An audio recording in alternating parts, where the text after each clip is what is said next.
Hello, Mayor and Council members. I've come to the public hearing as a concerned citizen of Vancouver.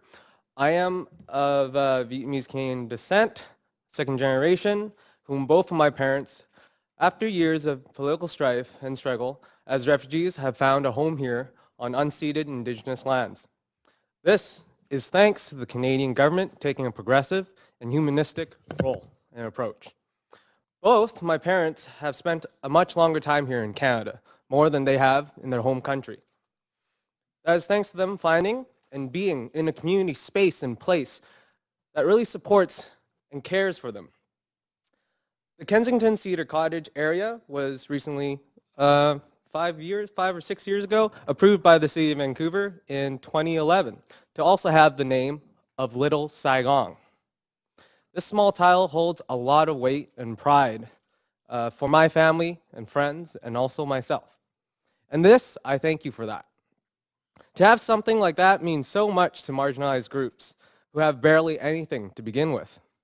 Therefore, I will confidently say that I oppose the rezoning of 105 Keefer Street for these various reasons pertaining to community.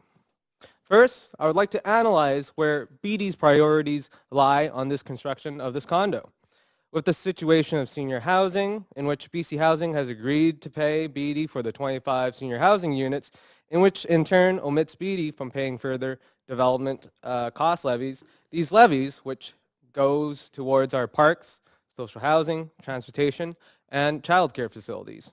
It seems clear that BD's main priority is to maximize profits.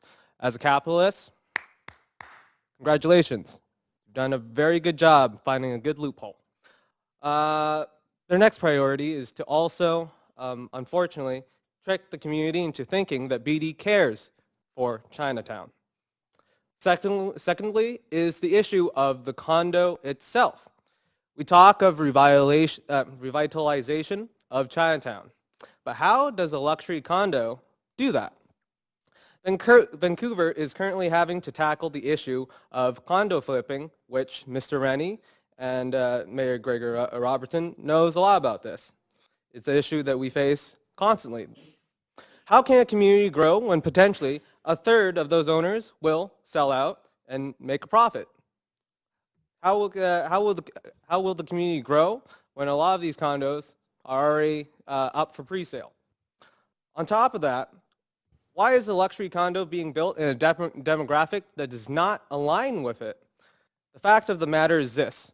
Luxury condo development has a much bigger profit margin for investors and potential home buyers, soon to be home sellers, and it's just a much bigger profit margin in terms of low-income housing. If BD were to decide to develop low-income housing, they would not attract its wealthy investors because of the minuscule profit margins low-income housing projects make compared to luxury condos.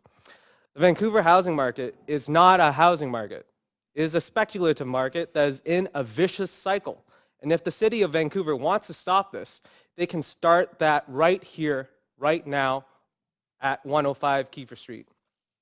In conclusion, community does not grow from pouring money into an area. And you can see that by looking at the unique areas in Vancouver. Punjabi Market, Little Saigon, Commercial Drive, Chinatown. It grows through the people that are in that community and struggle there. Those that actually have a stake and live there. Those who have come out to speak here in City Hall. This is how a community grows, not a pile of bricks and cement. I hope mayor and council members can begin to see that and make the right and better decision for the residents and people of Chinatown. Thank you. Thanks very much for being here tonight.